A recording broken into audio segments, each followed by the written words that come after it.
La lluvia golpeaba los inmensos paneles de vidrio templado de la mansión, resbalando como lágrimas sobre una superficie incapaz de sentir. Dentro, el aire acondicionado mantenía una temperatura constante de 18 grados, una frialdad clínica que convertía el hogar en un mausoleo de diseño minimalista y ecos vacíos. Rodrigo, de 35 años, permanecía inmóvil frente al ventanal de su despacho, observando el reflejo de un hombre que, a pesar de controlar un imperio tecnológico, parecía desmoronarse por dentro. Su silueta se recortaba contra las luces distantes de la ciudad, una figura solitaria atrapada en una jaula de cristal y acero. No había dormido en 3 días. Las ojeras bajo sus ojos eran profundas, marcas de una guerra silenciosa que libraba contra el recuerdo y la ausencia. En su mano apretaba un vaso de whisky intocado, el hielo ya derretido, mientras el silencio de la casa era, paradójicamente, el ruido más ensordecedor que jamás había escuchado. El silencio se rompió, no con un estruendo, sino con un sonido mucho más lacerante, un gemido débil, agónico, amplificado por el sistema de monitoreo de última generación que conectaba cada rincón de la residencia. No era el llanto vigoroso de un niño sano, era el lamento de una criatura que se estaba apagando, un sonido que arañaba las paredes del alma de Rodrigo. Él giró la cabeza hacia la pantalla de alta definición incrustada en la pared de caoba. La imagen en visión nocturna mostraba la cuna, una estructura ergonómica de diseño vanguardista que parecía más una incubadora que un lugar de descanso. Allí, el pequeño Lucas, de apenas 1 año, se retorcía débilmente entre sábanas de hilo egipcio, rechazando una vez más el biberón que una enfermera nocturna intentaba ofrecerle con visible frustración. La tecnología punta que Rodrigo vendía al mundo no servía de nada allí. Sus algoritmos no podían descifrar por qué su hijo había decidido dejar de vivir. Rodrigo caminó por el pasillo, sus pasos amortiguados por la alfombra espesa, sintiendo cómo el aire se volvía más denso a medida que se acercaba a la habitación del bebé.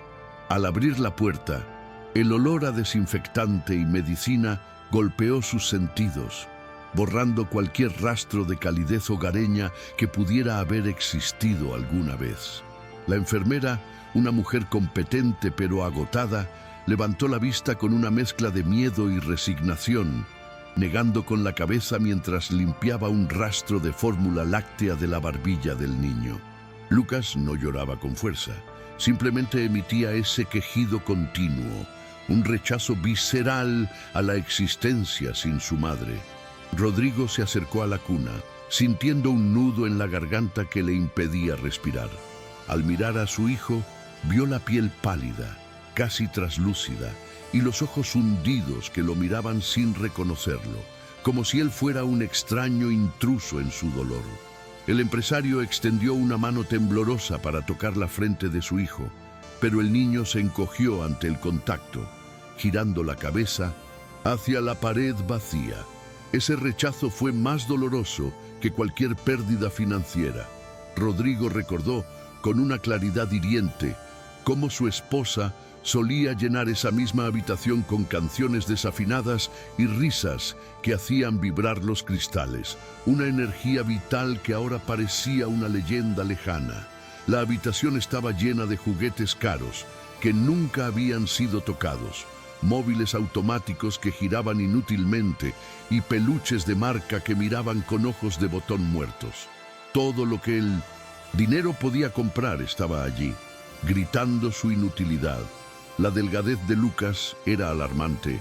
Sus costillas comenzaban a marcarse bajo el pijama de seda, una evidencia física de que el luto infantil, un diagnóstico que Rodrigo había despreciado por considerarlo poco científico, era una realidad mortal que lo estaba devorando. Un zumbido vibrante en su bolsillo rompió el momento de intimidad tortuosa. Rodrigo sacó su teléfono, la luz de la pantalla iluminando su rostro tenso en la penumbra, azulada. Era un mensaje prioritario de Marcelo, su socio y teóricamente su amigo. El texto era breve, brutal y carente de cualquier empatía. El consejo sabe lo del niño. Mañana votan tu capacidad mental. Si Lucas no mejora, te sacarán a ti y se lo llevarán a él. Resuélvelo o piérdelo todo. Rodrigo sintió una oleada de náuseas. No era solo la vida de su hijo lo que pendía de un hilo. Los buitres corporativos, liderados por el hombre en quien confiaba, estaban circulando, oliendo la sangre de su debilidad personal para desmembrar el legado de su vida. La presión en su pecho se intensificó. Una mezcla de pánico claustrofóbico y una furia fría e impotente. Guardó el teléfono y miró nuevamente a la enfermera, quien ya estaba recogiendo sus cosas, incapaz de soportar otra noche de fracaso. «Señor, he hecho todo lo que dictan los protocolos», murmuró ella, evitando su mirada. «Pero él no quiere comer. Es como si estuviera esperando a alguien que no va a volver». Sus palabras flotaron en el aire, una sentencia que Rodrigo no podía aceptar. Él era un hombre que solucionaba problemas, que optimizaba sistemas, que controlaba variables. Pero allí, frente a la cuna de su hijo moribundo, todas sus habilidades eran basura. La mujer salió, dejándolo solo con el sonido rítmico y burlón del monitor cardíaco. Un metrónomo que contaba el tiempo que les quedaba antes del colapso total. Rodrigo se sintió pequeño, aplastado por la inmensidad de su propia casa y la magnitud de su fracaso. Se dejó caer en un sillón de diseño, cubriéndose el rostro con las manos. La imagen de Lucas, esquelético y triste, se quemaba en sus retinas. ¿Cómo había llegado a esto? ¿Cómo había permitido que la muerte de su esposa transformara su vida en este invierno eterno? Sabía que necesitaba ayuda, pero no la ayuda de médicos caros ni de consultores de imagen. Necesitaba un milagro, algo que desafiara la lógica, algo que rompiera la asepsia de su mundo. Pero Rodrigo era un hombre de ciencia y negocios, y los milagros no cotizaban en bolsa. Mientras la lluvia arreciaba afuera, golpeando el vidrio como si quisiera entrar y ahogarlos a todos, Rodrigo comprendió que estaba a punto de perder la única cosa que le quedaba de ella. Y en ese instante de oscuridad absoluta, no sabía que la salvación estaba a punto de llegar, no en un coche de lujo, sino en el autobús nocturno que traía a una mujer con un secreto capaz de destruir o salvar su mundo. ¿Desde qué lugar del mundo estás viendo esta historia? Escribe tu país en los comentarios y suscríbete para no perderte el desenlace de este drama. La alarma del sistema inteligente no emitió ningún sonido estridente. Simplemente, las persianas automatizadas del dormitorio principal se deslizaron hacia arriba a las 6 en punto, permitiendo que la luz grisácea del amanecer invadiera la estancia. Rodrigo abrió los ojos al instante, sin esa transición suave entre el sueño y la vigilia que disfrutan los hombres en paz. Se levantó de la cama, a king size, cuyo lado izquierdo permanecía perfectamente estirado, un recordatorio diario y visual de la ausencia que gobernaba su vida. El dormitorio era un espacio de líneas rectas y colores neutros, diseñado para el descanso, pero convertido en una celda de insomnio. Rodrigo caminó hacia el baño con la eficiencia de un autómata, sus pies descalzos, ignorando el frío del suelo de porcelanato, iniciando un ritual de aseo meticuloso destinado a borrar cualquier rastro de humanidad o debilidad de su rostro antes de enfrentar al mundo. Bajó las escaleras flotantes de mármol negro, atravesando salones que parecían sacados de una revista de arquitectura minimalista, impolutos, vastos y carentes de alma. No había fotografías familiares, ni abrigos olvidados en los sillones, ni rastro de vida cotidiana. La casa era un museo dedicado al vacío. Al pasar frente a las puertas de cristal del jardín de invierno, Rodrigo desvió la mirada. Ese espacio, antes el santuario vibrante de su esposa, lleno de orquídeas y luz, ahora estaba cerrado. con las plantas marchitas y cubiertas de polvo, un mausoleo visible que él se negaba a visitar o restaurar. La mansión, controlada por voz y sensores, respondía a su presencia encendiendo luces tenues, pero era incapaz de ofrecerle el calor que él desesperadamente necesitaba y que su orgullo le impedía buscar. En la cocina de acero inoxidable, una cafetera de última generación molía granos importados con un zumbido preciso. Rodrigo bebió el café negro de un solo trago, sintiendo cómo el líquido amargo quemaba su garganta, una sensación necesaria para anclarse a la realidad. Revisó su tableta. Los mercados asiáticos habían cerrado a la baja y las acciones de su propia compañía mostraban una volatilidad preocupante. Sin embargo, los números rojos que más le aterraban no estaban en la bolsa, sino en el informe digital que la enfermera nocturna había subido a la nube doméstica. El peso de Lucas había bajado otros 50 gramos. Rodrigo apretó la tableta hasta que sus nudillos se pusieron blancos, la frustración burbujeando bajo su piel. Era un hombre acostumbrado a dictar resultados y la incapacidad de controlar la biología de su propio hijo lo estaba desquiciando. Antes de salir, se obligó a entrar nuevamente en la habitación de Lucas. La luz matutina no mejoraba el panorama. El bebé yacía despierto, pero inmóvil, mirando el techo con una expresión de apatía que ningún niño de 1 año debería conocer. La enfermera de turno, una mujer diferente a la de la noche anterior, lo miró con reproche silencioso mientras anotaba cifras en un cuaderno. «No ha querido la fórmula, señor. Apenas ha mojado el pañal», informó con voz profesional, pero distante. Rodrigo se acercó a la cuna, su traje de corte italiano creando un contraste absurdo con los dibujos infantiles de las paredes. Intentó hacer un gesto, un chasquido con los dedos, algo para atraer la atención de su hijo, pero Lucas ni siquiera parpadeó. Era como si el niño decidido desconectarse de un mundo que ya no tenía sentido sin su madre. El trayecto hacia la torre corporativa fue una burbuja de aislamiento dentro de su sedán blindado, conducido por un chofer que sabía que no debía hablar a menos que se le preguntara. Mientras la ciudad despertaba con su caos habitual de tráfico y bocinas, Rodrigo revisaba correos electrónicos, intentando enterrar su angustia bajo capas de gestión empresarial. Pero cada semáforo en rojo le daba un momento para pensar, y en 1900, cada pausa, la imagen de Lucas esquelético invadía su mente. Miró por la ventana polarizada a una mujer en la acera que cargaba a un bebé regordete y risueño mientras esperaba el autobús. La escena, tan banal para cualquiera, le provocó una punzada de envidia tan aguda que tuvo que cerrar los ojos y respirar profundamente para no gritar.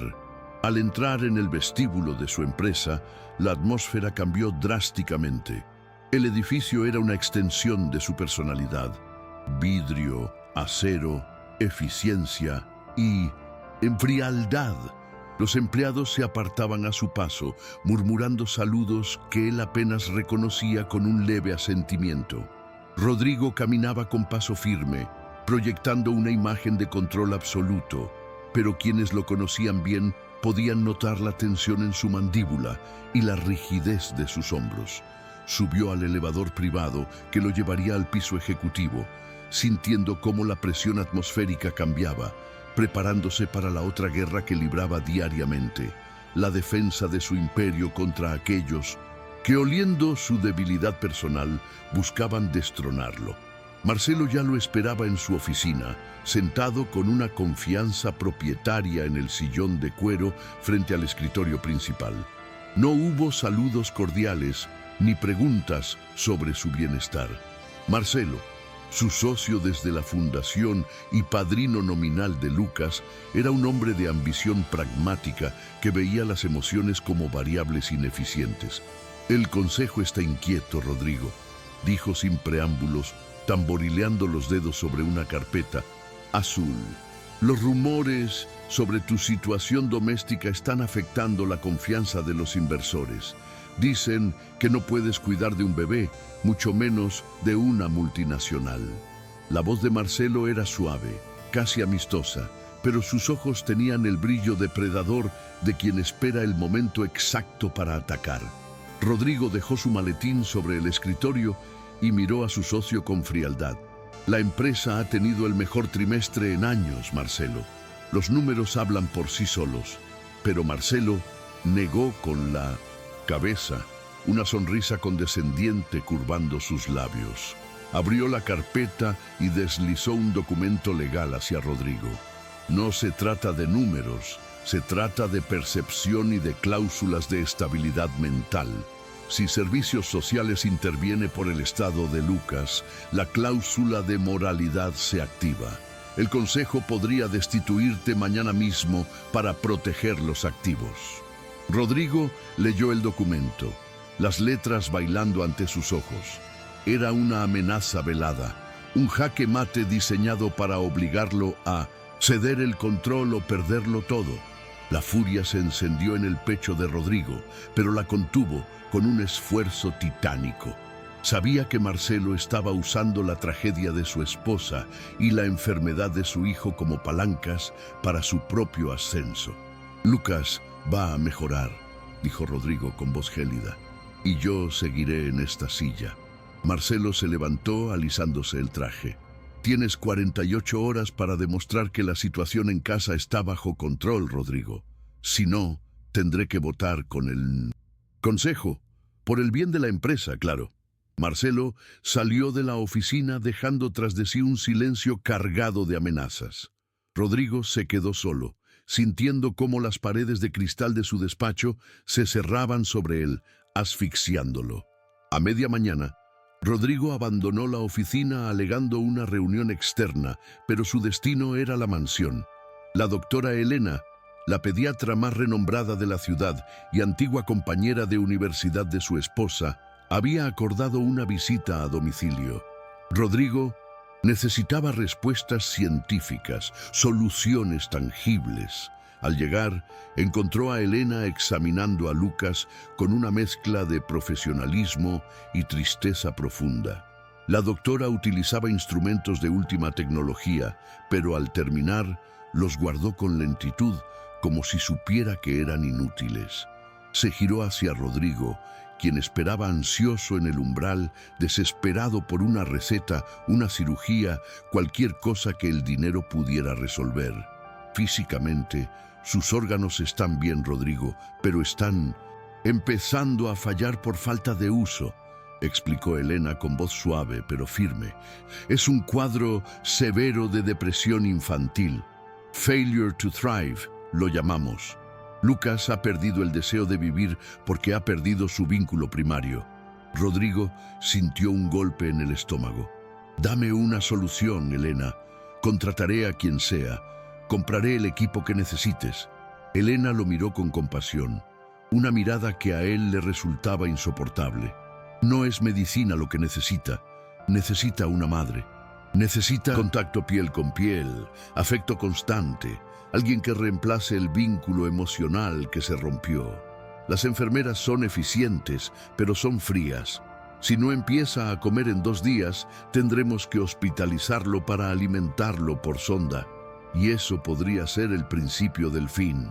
La desesperación de Rodrigo se transformó en acción frenética.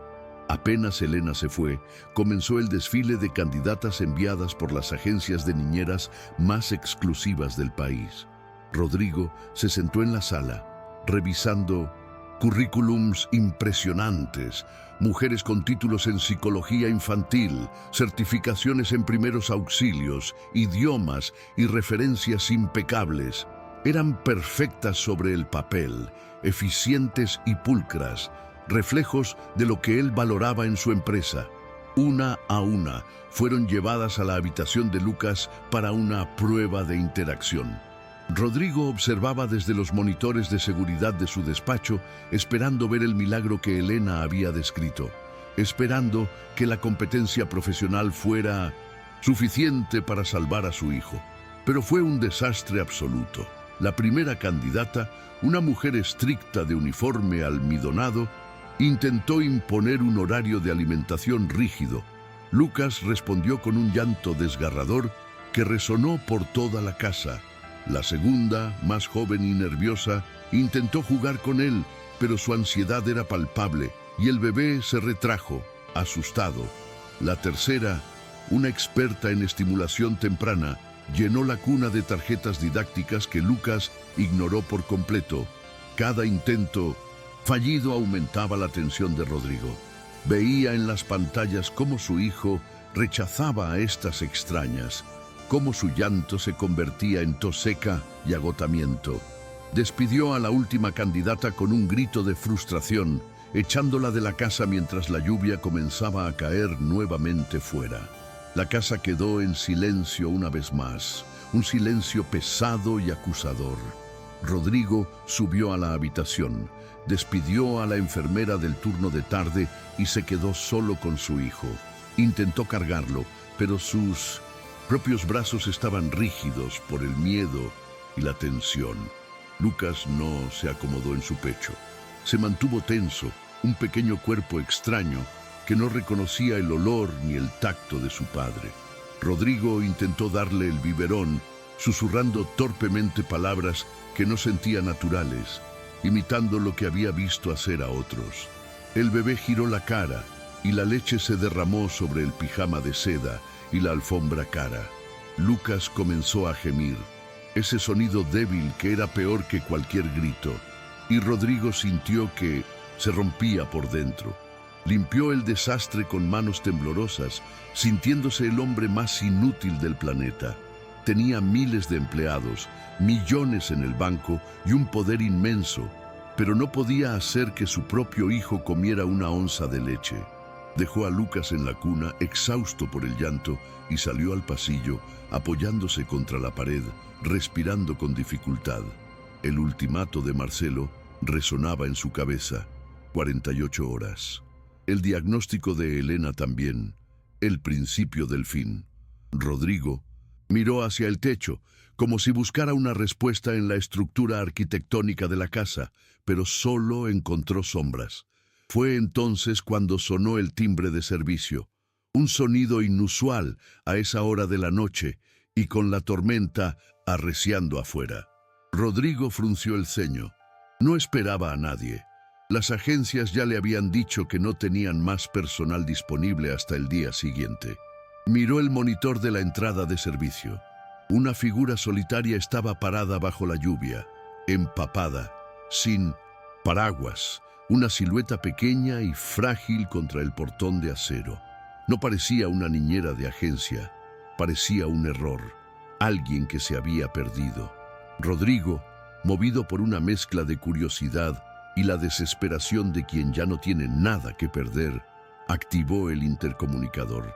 No sabía que estaba a punto de dejar entrar a la única fuerza capaz de desafiar su lógica y reescribir su destino. Rodrigo abrió la puerta de servicio y el viento helado empujó la lluvia hacia el interior, salpicando el impoluto suelo de granito.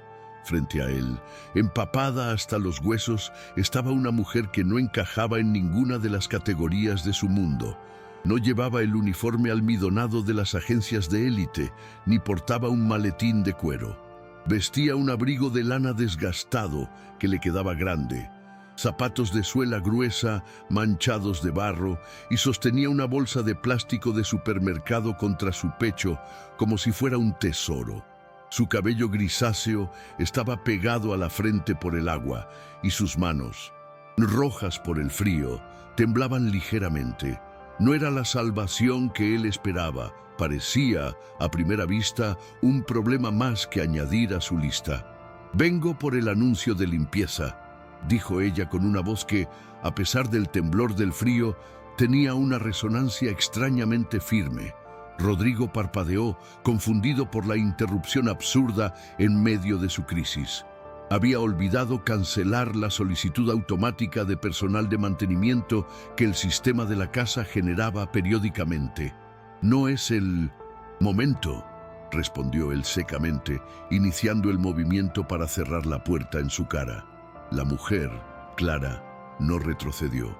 Sus ojos oscuros, profundos y rodeados de arrugas que contaban historias de privaciones, se clavaron en los de él con una intensidad que lo detuvo por un segundo.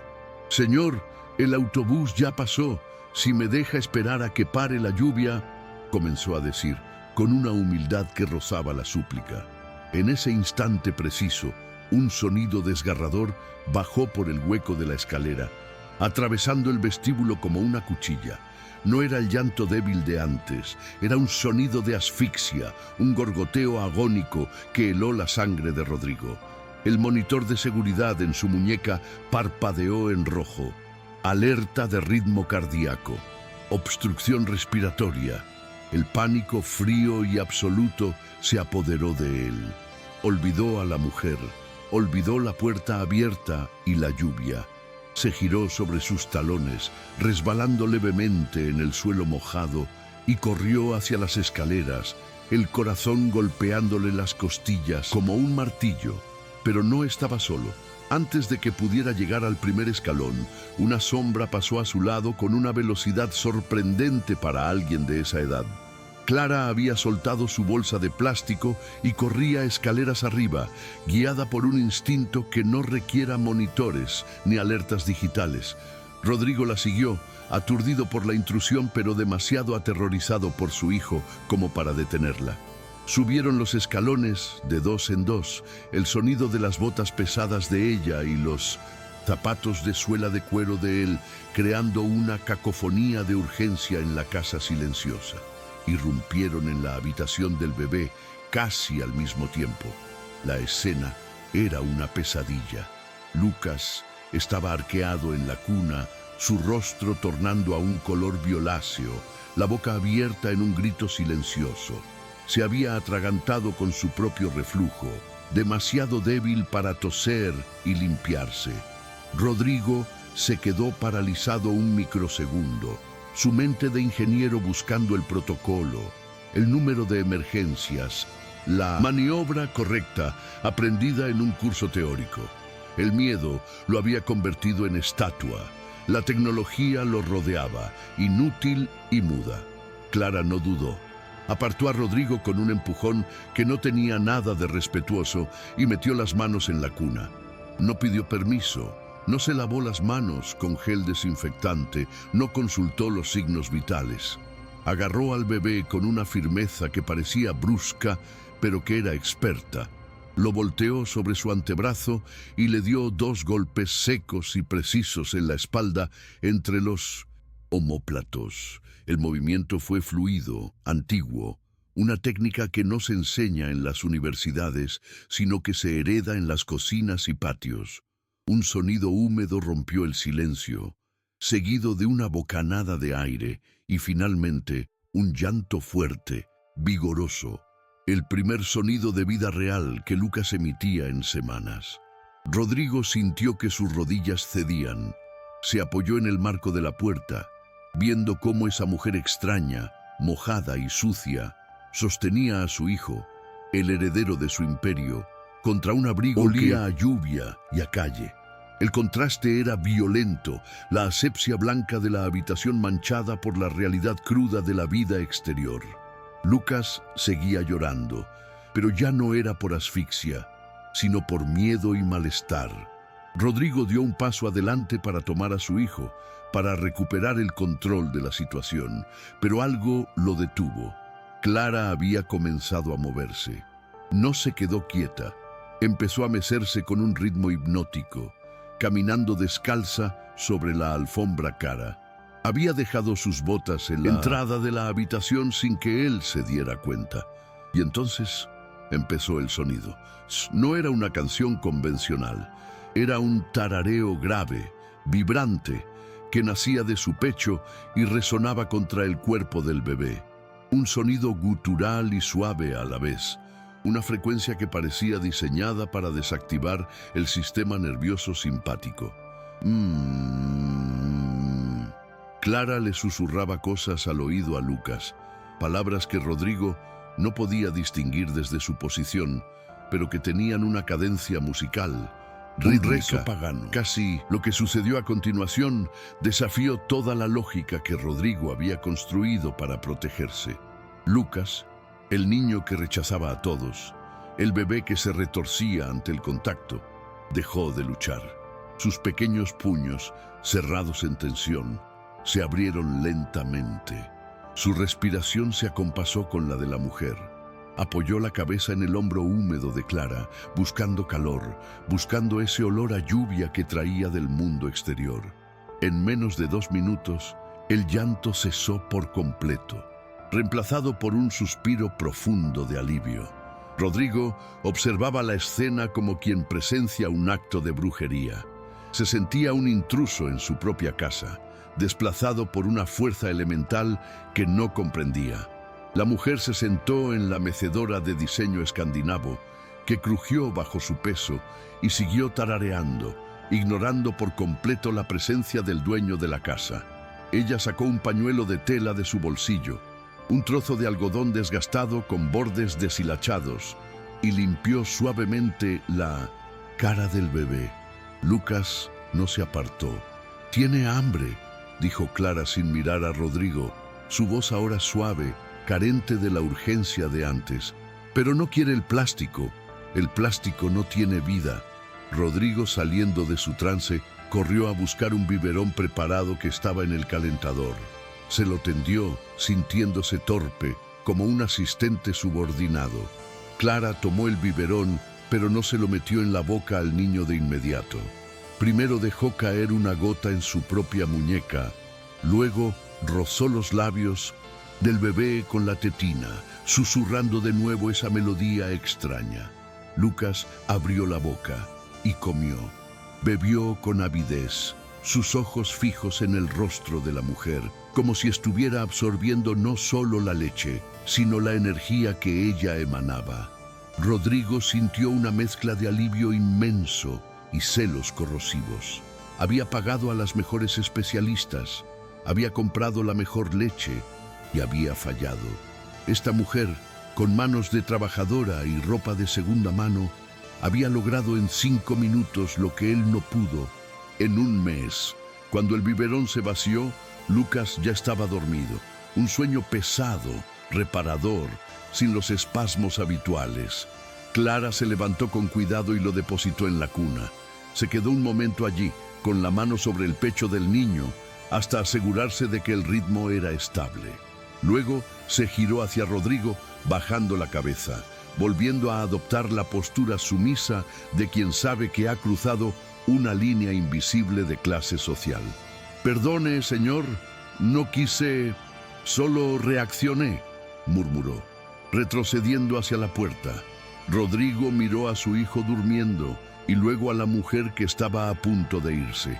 Sabía que dejarla marchar era la decisión racional. No tenía referencias, no sabía quién era, había violado la seguridad de su hogar.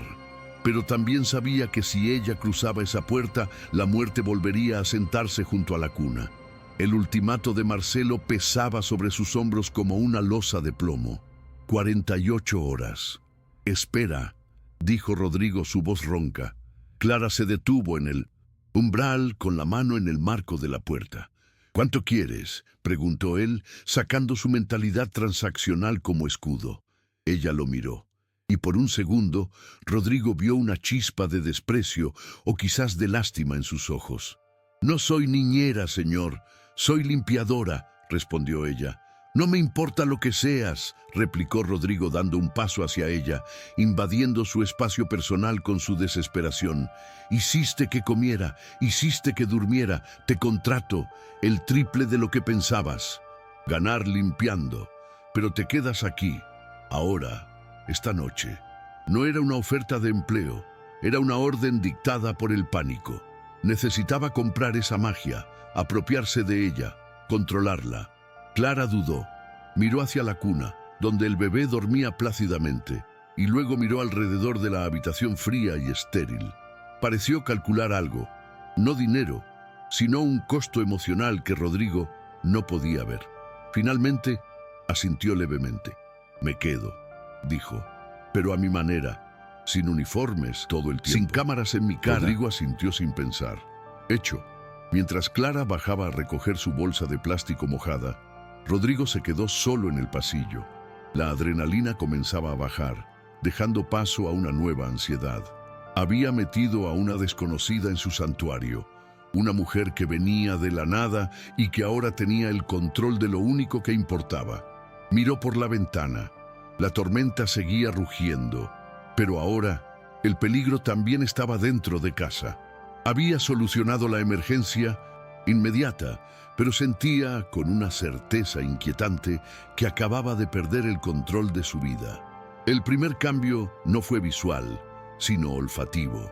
A la mañana siguiente, Rodrigo despertó no con el zumbido aséptico del purificador de aire, sino con un aroma denso y terroso que no había habitado esa casa en años.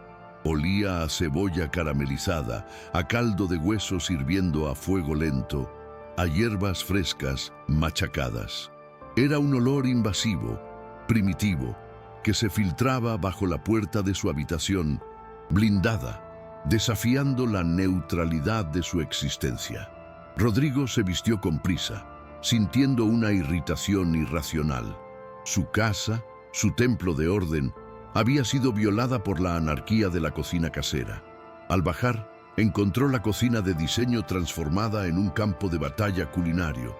Había ollas de cobre que él ni recordaba tener sobre la inducción, cáscaras de vegetales sobre el mármol inmaculado y vapor empañando los ventanales. Clara estaba allí, de espaldas, tarareando esa misma melodía hipnótica mientras picaba zanahorias con una destreza rítmica, pero lo que detuvo en seco la reprimenda que Rodrigo tenía preparada fue la escena en la trona. Lucas, el niño que 24 horas antes parecía un espectro, estaba sentado erguido, con el rostro manchado de puré naranja y las manos golpeando la bandeja con entusiasmo. No era un milagro médico instantáneo. Seguía pálido y ojeroso, pero había una chispa de curiosidad en sus ojos que Rodrigo no reconocía. Clara se giró, con cinto, un paño al hombro, y le ofreció una sonrisa que no llegaba a ser servil, sino extrañamente cómplice. «El niño necesita grasa y raíz, señor. La comida de bote sabe a metal», dijo ella, como si fuera la explicación más lógica del mundo. Rodrigo miró el desorden. Luego miró a su hijo tragando una cucharada de ese potaje humeante y sintió cómo su autoridad se desmoronaba ante la evidencia biológica de la supervivencia. Rodrigo salió hacia la oficina sin desayunar, incapaz de procesar la nueva dinámica. Sin embargo, su mente no estaba en la fusión corporativa que debía supervisar, sino en la aplicación de vigilancia de su teléfono. Durante la reunión de estrategia, mientras sus ejecutivos discutían proyecciones fiscales, Rodrigo mantenía el móvil bajo la mesa, observando en tiempo real lo que sucedía en su mansión. Veía a Clara moverse por la casa con una libertad que le resultaba ofensiva. La vio abrir las cortinas pesadas que él mantenía cerradas para proteger los muebles del sol. La luz inundó la sala, revelando partículas de polvo que bailaban en el aire, haciendo que la casa pareciera menos un museo y más un hogar habitado. Cada rayo de sol que entraba se sentía como una pequeña derrota para su control. Pero Lucas, en la alfombra, intentaba alcanzar esas motas de luz con sus dedos débiles. Marcelo notó su distracción. Al finalizar la reunión, acorraló a Rodrigo en el pasillo, su presencia tan sofocante como siempre. «¿Ya tienes a la nueva especialista?», preguntó con esa falsa camaradería que ocultaba una auditoría constante. «El consejo quiere ver un informe médico actualizado antes de la gala del viernes. Si el niño no está presentable, sugerirán que no asista y que tú tampoco deberías liderar el evento». La amenaza era clara. La gala era la presentación anual ante los inversores globales. Mostrar debilidad allí sería fatal. Rodrigo mintió con fluidez, asegurando que una terapeuta holística de renombre internacional estaba a cargo. Marcelo arqueó una ceja, escéptico, pero aceptó la mentira temporalmente. Rodrigo sintió el sudor frío en la espalda. Había ganado tiempo, pero había elevado la apuesta. Ahora, el éxito de Clara no era solo una cuestión de salud, sino de supervivencia corporativa. De regreso a casa esa tarde, el ambiente había cambiado aún más. El silencio sepulcral había sido reemplazado por una radio antigua que Clara había sacado de quién sabe dónde, sintonizada en una estación de boleros suaves. Rodrigo la encontró en el lavadero, fregando a mano la ropa de Lucas con una pastilla de jabón azul, ignorando las lavadoras de última generación. «Esas máquinas rompen las fibras», explicó ella sin mirarlo, «y el niño necesita suavidad, no tecnología». Rodrigo quiso discutir, explicarle la eficiencia del ciclo delicado, pero se contuvo. Subió a ver a Lucas y lo encontró durmiendo una siesta real, profunda, con el pulgar en la boca y las mejillas con un leve rubor rosado. La evidencia era irrefutable. Los métodos de esa mujer estaban funcionando donde la ciencia había fallado. Sin embargo, la gratitud de Rodrigo estaba teñida de una paranoia creciente. Esa noche, encerrado en su despacho, comenzó a investigar. ¿Quién era Clara realmente? No le había dado un apellido, no había entregado documentos. Rodrigo accedió a las bases de datos de antecedentes penales, cruzó registros de empleo, buscó en redes sociales. Nada. Clara era un nombre demasiado común, un fantasma en el sistema. Esa falta de huella digital en un mundo hiperconectado era en sí misma sospechosa. Era una enviada de la competencia para espiarlo. Una oportunista que había leído las noticias sobre su viudez. Rodrigo amplió la imagen de una de las cámaras de seguridad de la cocina. Clara estaba allí, guardando los cuchillos. Su rostro, en la pantalla granulada, tenía una expresión de tristeza devastadora que desaparecía cada vez que Lucas estaba cerca. Había dolor en ella, un dolor antiguo que Rodrigo, experto en duelos, reconoció de inmediato. Al tercer día, la tensión escaló por una violación territorial. Rodrigo llegó temprano y encontró la puerta del jardín de invierno abierta de par en par. Ese espacio era sagrado, el lugar favorito de su esposa, clausurado desde su muerte. Entró furioso, listo para despedir a Clara por su insolencia. La encontró sentada en el suelo de baldosas frías, con Lucas en su regazo, rodeados de plantas secas y macetas vacías. Pero Clara había traído vida, había plantado pequeños esquejes en latas de conserva y había limpiado los cristales para que el sol calentara el ambiente. «Le dije que nadie entra aquí», gritó Rodrigo, su voz resonando con un eco doloroso. Lucas se asustó y comenzó a llorar, y Clara lo envolvió en sus brazos, protegiéndolo de la furia de su padre. «Las plantas mueren si nadie las mira, señor, igual que las personas», respondió Clara, levantándose con dignidad, sosteniendo la mirada de Rodrigo. Su esposa amaba este lugar. Se siente en las paredes. Cerrarlo es como matarla 2 veces. Las palabras golpearon a Rodrigo como una bofetada física. ¿Cómo sabía ella lo que su esposa amaba? «Salga de aquí», susurró él temblando. Clara asintió, recogió al niño y salió, dejándolo solo en el jardín. Rodrigo se quedó allí, rodeado de la memoria de su mujer, y por primera vez en meses notó que una de las orquídeas que creía muertas tenía un brote verde minúsculo. La metáfora era insoportable. Clara no solo estaba curando a su hijo, estaba resucitando los fantasmas que él tanto se esforzaba por enterrar. La visita de la doctora Elena marcó un punto de inflexión. La pediatra examinó a Lucas el jueves por la mañana y no pudo ocultar su asombro. El niño había ganado 300 gramos. Sus reflejos eran más agudos y la dermatitis por estrés había desaparecido. «Es increíble, Rodrigo», dijo Elena, guardando su estetoscopio. «¿Qué medicación le estás dando? ¿Qué protocolo seguiste? Rodrigo miró a Clara, que estaba en una esquina, doblando toallas, invisible para la doctora. Solo cambio de ambiente, murmuró él. Elena insistió en conocer a la nueva terapeuta. Cuando Rodrigo señaló a la mujer con ropa de limpieza, Elena se mostró escéptica, luego fascinada. Se acercó a Clara. «¿Qué hizo usted?», preguntó. Clara se encogió de hombros. «Le di de comer cuando tenía hambre, doctora, y lo abracé cuando tenía frío.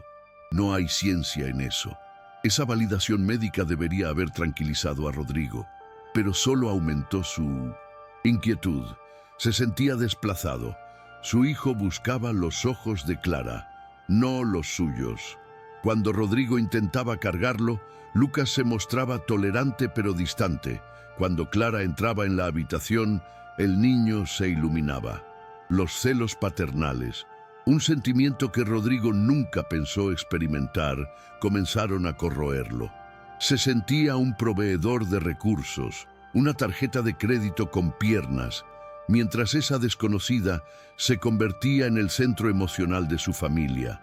Esa noche, Rodrigo bebió más de lo habitual, observando desde su despacho cómo Clara le leía un cuento a Lucas. No era un libro de la biblioteca del niño, era una historia oral, inventada, sobre un príncipe que vivía en una torre de cristal y necesitaba aprender a volar. El viernes por la mañana, día de la gala, la presión se volvió insostenible. Marcelo se presentó en la mansión sin avisar, con la excusa de revisar el vestuario de Rodrigo, pero con la clara intención de inspeccionar el terreno.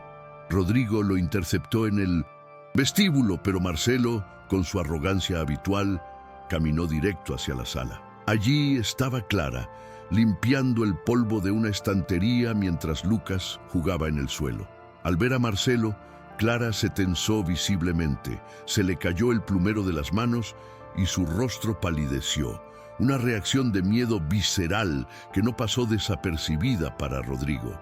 Marcelo la miró con desdén, como si fuera un mueble mal colocado. ¿Y esta es la milagrosa terapeuta? Parece que sacaste el personal del vertedero municipal, Rodrigo. La humillación en el rostro de Clara fue dolorosa de ver. Bajó la cabeza, recogiendo el plumero con manos temblorosas. Algo en el interior de Rodrigo se rompió. No fue caridad, fue un instinto de protección territorial. «Cuidado como hablas, Marcelo», dijo Rodrigo, su voz baja y peligrosa. «Ella ha logrado lo que tus médicos caros no pudieron». Marcelo soltó una risa seca. «No te encariñes con la servidumbre, Rodrigo. Es patético. Asegúrate de que el niño esté listo esta noche. El coche vendrá a las 7. Marcelo salió, dejando una estela de colonia cara y amenaza. Cuando se fue, Rodrigo miró a Clara. Ella estaba respirando con dificultad, como si hubiera visto al diablo. «¿Lo conoce?», preguntó Rodrigo, sospechando de repente una conexión. «Gente como él hay en todos lados, señor», respondió ella evasiva, y se retiró rápidamente a la cocina. La sospecha de Rodrigo se disparó. Esa tarde, mientras Clara estaba ocupada preparando la comida de Lucas, Rodrigo aprovechó para entrar en la pequeña habitación de servicio que le había asignado. Se sentía sucio haciéndolo, violando la privacidad de la mujer que estaba salvando a su hijo. Pero necesitaba respuestas. La habitación era espartana: una cama, una silla y su bolsa de viaje. Rodrigo abrió la bolsa. No había mucho: ropa vieja, un rosario de madera barato y un sobre manila desgastado. Dudó un segundo antes de abrirlo. Dentro no había dinero ni joyas robadas. Había recortes de periódico. Los recortes no eran sobre él ni sobre la empresa. Eran recortes de la sección de sociales de hace años, fotos borrosas de su esposa en eventos benéficos, inauguraciones, fiestas, y en cada foto había un círculo rojo hecho con bolígrafo alrededor de la figura de su esposa. Rodrigo sintió un escalofrío. Esto no era casualidad. Esto era obsesión. Clara era una acosadora, una fanática que había estado siguiendo a su familia durante años. el miedo se transformó en ira. Había planeado todo esto. ¿Había esperado a que su esposa muriera para infiltrarse? Guardó los recortes y salió de la habitación, decidido a confrontarla, a echarla, a llamar a la policía. Pero cuando bajó, la escena en el salón lo detuvo. Clara estaba sentada al piano de cola, un instrumento que nadie tocaba desde hacía años. No estaba tocando una sinfonía compleja, sino una melodía sencilla, con un solo dedo. Ti nani nani era la canción de cuna, la misma que su esposa le cantaba a Lucas cuando estaba en el vientre. Rodrigo se quedó helado en el último escalón. ¿Cómo podía saber esa melodía? Era algo íntimo, algo que nunca salió de las paredes de su dormitorio. Clara se detuvo al sentir su presencia. «La madera recuerda la música», dijo ella sin girarse, con una voz cargada de melancolía. «¿Quién eres?», preguntó Rodrigo, y esta vez no fue una pregunta retórica, fue una exigencia. Se acercó al piano, la ira luchando con la confusión. «¿Por qué tienes fotos de mi esposa? ¿Por qué conoces sus canciones?». Clara se levantó lentamente, sus ojos llenos de lágrimas contenidas. «Porque las canciones viajan, señor, y las caras bonitas salen en los papeles». Era una mentira. Rodrigo lo sabía. Podía oler la mentira en el aire. Estaba a punto de agarrarla del brazo, de exigir la verdad a gritos, cuando Lucas, desde su parque de juegos, emitió un sonido. No fue un balbuceo. Fue claro, distinto, una sílaba repetida que todo padre espera y teme. Lucas miraba a Clara, extendiendo sus brazos hacia ella, y dijo: «Ma, ma». El mundo de Rodrigo se detuvo. Su hijo acababa de llamar madre a una extraña. La mujer cerró los ojos, como si la palabra le doliera físicamente, y una lágrima solitaria rodó por su mejilla sucia de hollín. Rodrigo sintió una puñalada de traición tan profunda que le cortó la respiración. Ella no solo quería cuidar a su hijo, quería reemplazar a su esposa, quería robarle su familia. En ese momento de tensión insoportable, el teléfono de Rodrigo vibró. Era el jefe de seguridad de su empresa, el investigador privado que había contratado en paralelo. Rodrigo contestó sin apartar la vista de Clara: «Señor, tenemos el informe sobre la mujer. No existe ninguna Clara Méndez en el registro civil. Las huellas que tomamos del vaso que usó coinciden con un archivo antiguo de la policía, un delito menor de hace 20 años. Pero lo importante es el nombre real. Se llama María Clara y comparte apellidos con su difunta esposa». El teléfono casi se le cae de la mano. Rodrigo miró a la mujer frente a él, vestida con harapos, con las manos ásperas de trabajo, y luego miró el retrato al óleo de su esposa colgado sobre la chimenea, la mujer elegante, sofisticada, que le había dicho que era huérfana, que no tenía familia. Las piezas del rompecabezas cayeron con un estruendo ensordecedor en su mente. Ella no era una acosadora. Era el secreto que su esposa había ocultado con tanta vergüenza. Era la suegra que nunca conoció, la abuela prohibida. La revelación no trajo alivio, sino una furia ciega. Se sintió engañado por partida doble, por su esposa muerta y por esta mujer viva. «Fuera», susurró Rodrigo temblando de rabia. Clara levantó la vista, viendo que él ya sabía. «Señor, déjeme explicarle». «¡Que te largues!», rugió él, espantando a Lucas, que comenzó a llorar de nuevo. «Eres una mentirosa. Te aprovechaste de mi dolor, de mi hijo». Rodrigo la agarró del brazo, arrastrándola hacia la puerta. No le importaba que Lucas gritara.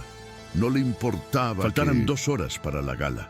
Solo quería sacar esa mentira de su casa.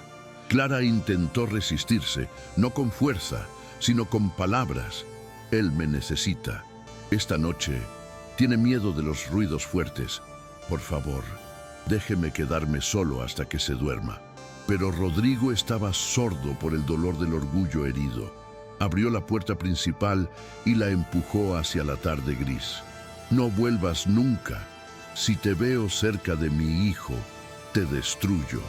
Cerró la puerta de un golpe, dejando fuera a la única persona que... El silencio volvió a la casa, pero ahora era un silencio hostil, cargado de llanto. Lucas gritaba en el salón, un grito de abandono puro.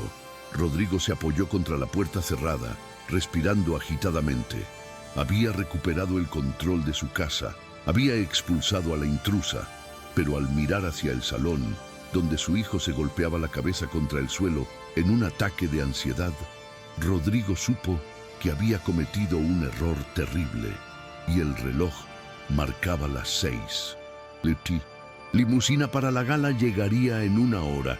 Marcelo estaba esperando y Lucas estaba inconsolable. Rodrigo corrió hacia su hijo, intentando aplicar las técnicas que había visto usar a Clara. Tarareó la canción, pero sonó falsa, mecánica. Intentó mecerlo, pero sus brazos estaban rígidos por la tensión. Lucas lo empujó, gritando más fuerte, buscando la puerta, buscando a mamá. La desesperación comenzó a asfixiar a Rodrigo. Había ganado la batalla por la verdad, pero estaba perdiendo la guerra por la vida de su hijo. Y en ese caos sonó el timbre. No era Clara, era el equipo de estilistas para prepararlos para la gala. El espectáculo debía continuar, aunque su mundo se estuviera incendiando. Mientras los estilistas entraban, mirando con horror al niño que gritaba y al padre despeinado, Rodrigo se dio cuenta de que la noche iba a ser un desastre. Sin Clara, Lucas no era solo un bebé triste, era una bomba de tiempo emocional. Y Rodrigo acababa de cortar el cable equivocado. La escalada había llegado a su punto máximo. Rodrigo estaba solo, rodeado de enemigos, con un hijo que se desmoronaba y un secreto familiar que amenazaba con destruir su memoria del amor. La verdadera prueba no era la gala, era sobrevivir a la noche sin la mujer a la que acababa de echar a la calle. La preparación para la gala fue una ceremonia de tortura revestida de lujo.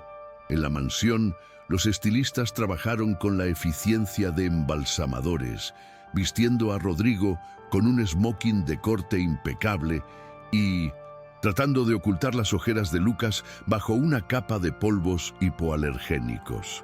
El niño, agotado por el llanto de la tarde, había entrado en un estado de letargo alarmante.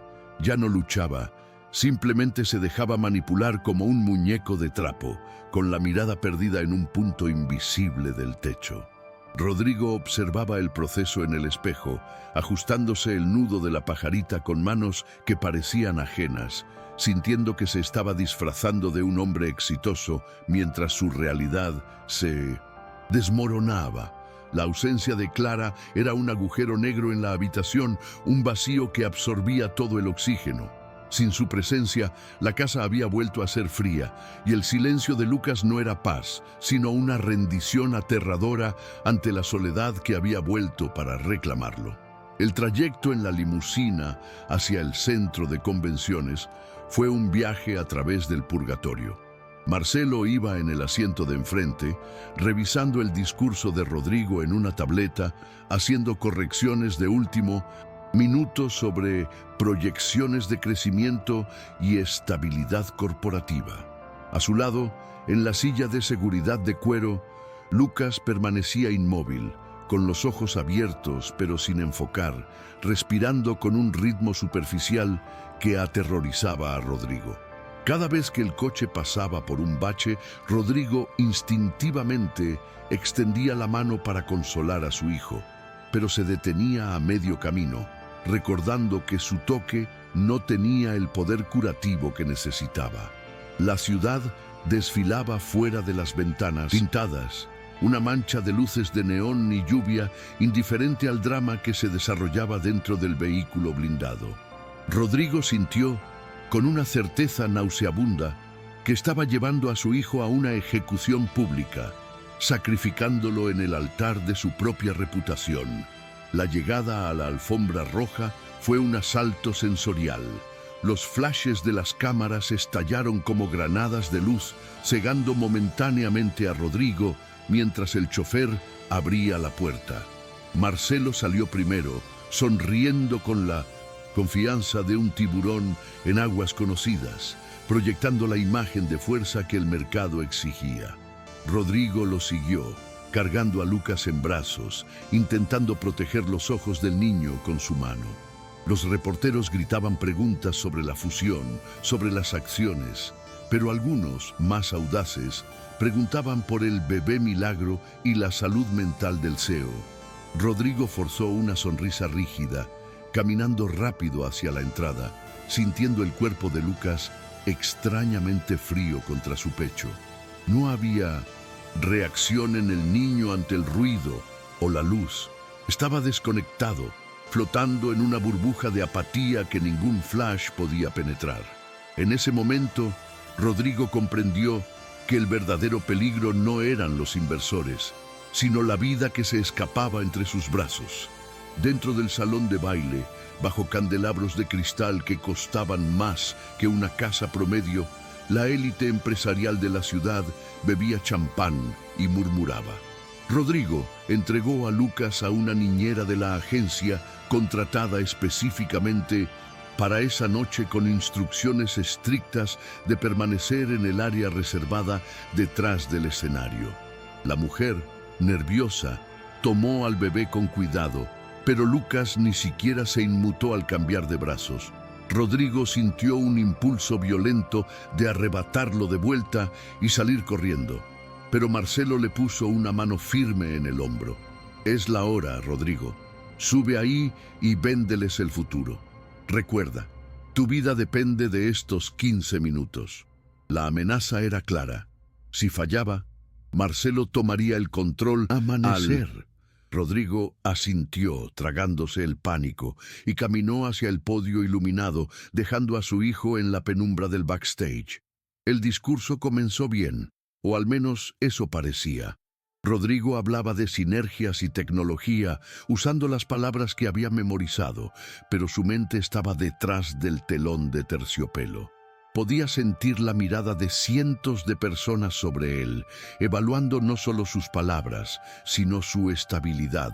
Sin embargo, a mitad de una frase sobre conexión humana en la era digital, un sonido rompió la acústica perfecta del salón. No fue un llanto fuerte, fue un gemido agudo, estrangulado, amplificado por el silencio reverente de la audiencia.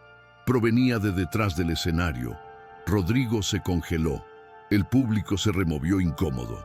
Marcelo, desde la primera fila, le hizo un gesto furioso para que continuara, para que ignorara el ruido y siguiera con la farsa. Pero el sonido se repitió, esta vez seguido por la voz aterrorizada de la niñera gritando: «¡No respira! ¡Ayuda, no respira!». El mundo de Rodrigo se detuvo. El micrófono cayó de su mano, golpeando el podio con un estruendo que hizo saltar a los inversores. Olvidó la fusión, olvidó a Marcelo, olvidó su carrera. Saltó del escenario, rompiendo el protocolo y la ilusión de control, y corrió hacia el backstage. Allí, la niñera sostenía a Lucas, que estaba flácido y a su lado. El estrés del entorno, el ruido y la falta de su figura de apego habían provocado un colapso. Rodrigo tomó a su hijo, sintiendo el terror más puro que un padre puede experimentar. «¡Lucas! ¡Lucas! ¡Mírame!», gritó, sacudiéndolo suavemente, pero los ojos del niño estaban vueltos hacia atrás. En el salón, el murmullo se convirtió en conmoción. Marcelo subió al escenario, tomando el micrófono para pedir calma y disculparse por la crisis médica doméstica, sellando públicamente la narrativa de la incompetencia de Rodrigo. En medio del caos, con los paramédicos de la gala abriéndose paso entre la multitud de smokines, Rodrigo tuvo una epifanía brutal. Miró los rostros de los inversores, curiosidad mórbida, lástima, desprecio. Luego miró a su hijo moribundo. Todo ese imperio, todo ese dinero no servía para nada. Había construido una fortaleza de oro para proteger a su familia, y esa misma fortaleza los estaba matando. La doctora Elena, que estaba entre los invitados, llegó corriendo y tomó el pulso de Lucas. «El ritmo es muy débil, Rodrigo. Se está apagando. No es un fallo cardíaco, es renuncia. Ha decidido irse. Sus palabras fueron un juicio final. Rodrigo sabía que ningún hospital podría salvarlo esta vez. Solo había una medicina, y él la había echado a la calle unas horas antes. Rodrigo tomó una decisión que destruiría su carrera, pero salvaría su alma. Levantó a Lucas, rechazando la camilla de los paramédicos. «Me voy», dijo, con una voz que no admitía discusión. Marcelo se interpuso en su camino, con el rostro desfigurado por la ira. «Si cruzas esa puerta con el niño así, llamaré a servicios sociales. Te acusaré de negligencia criminal. Perderás la empresa, Rodrigo. Lo perderás todo». Rodrigo miró a su socio, viendo por primera vez lo pequeño y miserable que era ese mundo de poder. «Quédatela», escupió Rodrigo. «Quédate con la maldita empresa. Yo me quedo con mi hijo». Empujó a Marcelo con el hombro y salió corriendo del salón, atravesando el vestíbulo hacia la noche lluviosa, dejando atrás su vida de millonario para siempre. Ya en el coche, con el chofer conduciendo a toda velocidad bajo la tormenta, Rodrigo sacó del bolsillo de su chaqueta el sobre arrugado que le había confiscado a Clara. Necesitaba entender, necesitaba saber dónde encontrarla.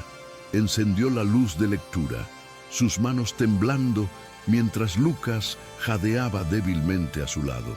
Entre los recortes de periódico encontró una carta doblada, escrita con la caligrafía elegante de su difunta esposa. Estaba dirigida a mamá. Rodrigo la leyó y cada línea fue un golpe a su conciencia. «No puedes venir, mamá». Rodrigo no entendería. Él es de otro mundo. Le dije que eras huérfana, que no tenía a nadie. Me avergüenza mi pasado, me avergüenza la pobreza. Si él supiera de dónde vengo, dejaría de amarme. Por favor, mantente alejada. Es por mi bien». Las lágrimas nublaron la vista de Rodrigo. La verdad lo golpeó con la fuerza de un camión. Clara no era la villana. Clara no había mentido para infiltrarse. Había mentido para proteger la mentira de su hija. Había aceptado el rechazo, el silencio y la humillación solo para respetar el deseo de una hija que se avergonzaba de ella. Y ahora había vuelto solo para salvar al nieto, soportando el desprecio de Rodrigo sin defenderse, sin revelar que la verdadera crueldad había venido de la esposa que Rodrigo idealizaba. Él había demonizado a la única persona que había amado incondicionalmente a su familia, juzgándola por su apariencia y su pobreza tal como lo había hecho su esposa. El coche se detuvo en un semáforo y Rodrigo miró por la ventana. Estaban en el distrito financiero, rodeados de rascacielos de cristal que tocaban el cielo, monumentos al ego y al dinero. Pero Clara no vivía allí. Ella vivía en los márgenes, en los lugares que los mapas de su GPS solían evitar. «¿A dónde vamos, señor?», preguntó el chofer, notando la urgencia en el retrovisor. Rodrigo miró la dirección remitente en el sobre viejo, una calle en una de las favelas más peligrosas de la periferia. «Al barrio de Santa Marta», ordenó Rodrigo. El chofer lo miró atónito. «Señor, ese lugar no es seguro para el coche». «No me importa el coche», gritó Rodrigo, abrazando a Lucas más fuerte. «Conduce». Mientras el vehículo de lujo se alejaba de la seguridad del centro, adentrándose en las calles oscuras y laberínticas de la periferia, Rodrigo se quitó la pajarita y desabrochó el cuello de su camisa. Se sentía como si se estuviera quitando una piel muerta. Miró a Lucas, cuya respiración era cada vez más superficial. «Aguanta, campeón», susurró, besando la frente sudorosa del bebé. «Vamos a buscar a la abuela, vamos a casa». La ironía era amarga. Iba hacia la pobreza para encontrar la riqueza que le faltaba. La lluvia golpeaba el techo como tambores de guerra. La carrera contra el tiempo había comenzado y Rodrigo sabía que la muerte le pisaba los talones. El paisaje urbano cambió drásticamente. Las luces de neón dieron paso a farolas rotas y hogueras en barriles. Las calles asfaltadas se convirtieron en caminos llenos de baches que hacían saltar el coche de lujo como un barco en una tormenta. La gente en las aceras miraba el vehículo con hostilidad y curiosidad. Rodrigo se sentía un alienígena invadiendo un planeta hostil, pero no tenía miedo por él, solo por Lucas. Cada minuto que pasaba era un minuto menos de vida. La dirección era difícil de encontrar, los números de las casas estaban pintados a mano o no existían. La tecnología de navegación fallaba allí. Rodrigo tendría que bajar, tendría que entrar en el barro. El coche se detuvo, finalmente en un callejón sin salida, bloqueado por un contenedor de basura. «No puedo pasar, señor», dijo el chofer asustado. Rodrigo no lo pensó dos veces. Abrió la puerta y la lluvia lo empapó al instante, arruinando su traje de $3.000 en segundos. Cubrió a Lucas con su chaqueta, protegiéndolo contra su pecho, y salió a la oscuridad. El viento aullaba entre las casas de ladrillo visto y techos de zinc. Rodrigo estaba solo, un hombre rico en tierra de nadie, cargando a un niño, moribundo, buscando una puerta entre mil, buscando el perdón de una mujer a la que había destrozado. La virada estaba completa. El rey había bajado de su trono para arrastrarse por el fango, guiado únicamente por la esperanza desesperada de un milagro. La lluvia en el barrio de Santa Marta no caía, castigaba. Rodrigo dio el primer paso fuera del asfalto y su zapato de cuero italiano, diseñado para salas de juntas y alfombras rojas, se hundió hasta el tobillo en un barro espeso y pegajoso. Aquel frío le caló los huesos al instante, empapando el smoking y haciendo que la camisa se le pegara a la piel como una segunda capa helada. Lucas, envuelto en la chaqueta del padre, ya no se movía. Su pequeño cuerpo era un peso inerte contra el pecho de Rodrigo, una quietud aterradora que gritaba urgencia. El viento aullaba entre los callejones estrechos, trayendo consigo el olor a tierra mojada, basura y humo de leña, un cóctel olfativo que mareó a Rodrigo, acostumbrado al aire filtrado de su torre de marfil. No había tiempo para el asco ni para la duda. Cada segundo que pasaba, el corazón de su hijo latía más lento.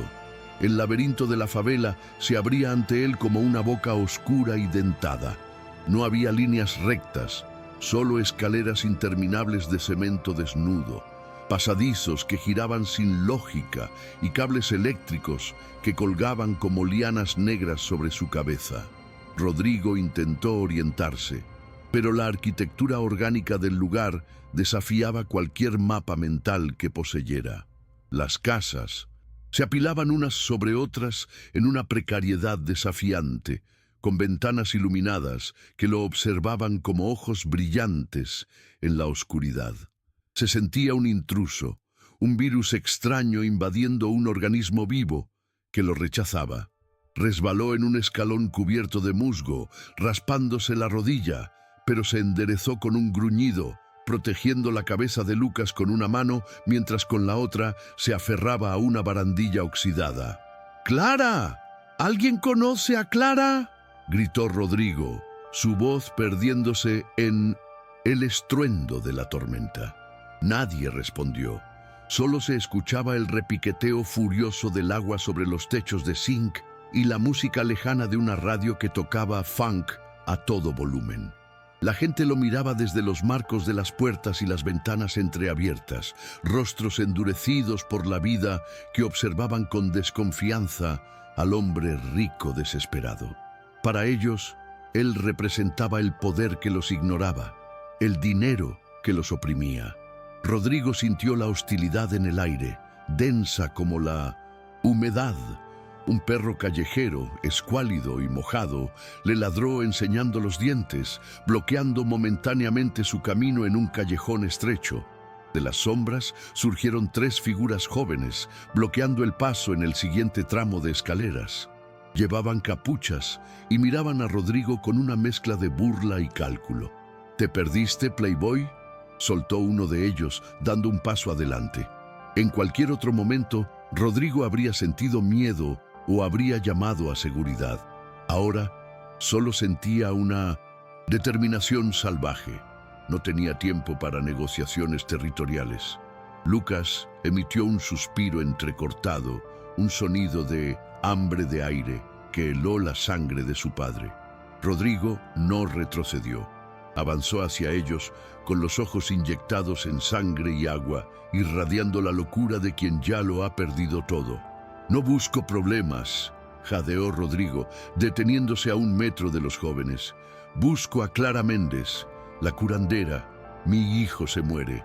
Su voz se quebró en la última frase, perdiendo toda autoridad corporativa y dejando solo la súplica humana. Los chicos vacilaron al ver el bulto en sus brazos. Rodrigo, en un gesto impulsivo, se arrancó el reloj de oro de la muñeca, una pieza de colección que valía más que todo el bloque de viviendas. Lo extendió hacia ellos con la mano temblorosa. «Tómenlo, vale $50,000, solo díganme dónde vive». El dinero, su antigua religión, ahora era solo un peaje para cruzar el infierno. El líder del grupo miró el reloj y luego miró los ojos, desesperados de Rodrigo. No tomó el reloj. Hizo un gesto con la cabeza hacia arriba, hacia la cima del cerro, donde las luces eran más escasas. Doña Clara vive al final de la Escadaria do Santo, la casa azul con la Virgen en la puerta. «Corre, gringo, antes de que el niño deje de respirar». Rodrigo no esperó. Guardó el reloj en el bolsillo, ya no le importaba, y echó a correr, o a trepar, mejor dicho. Las escaleras se volvieron más empinadas, irregulares, una prueba física brutal para un hombre que pasaba sus días en una silla ergonómica. Sus pulmones ardían como si hubiera tragado fuego, y los músculos de sus piernas gritaban con cada zancada. La lluvia arreció, convirtiendo los escalones en cascadas de lodo marrón. Rodrigo resbaló de nuevo, esta vez cayendo de rodillas con fuerza. El impacto rasgó el pantalón del smoking y la piel, mezclando su sangre con el barro.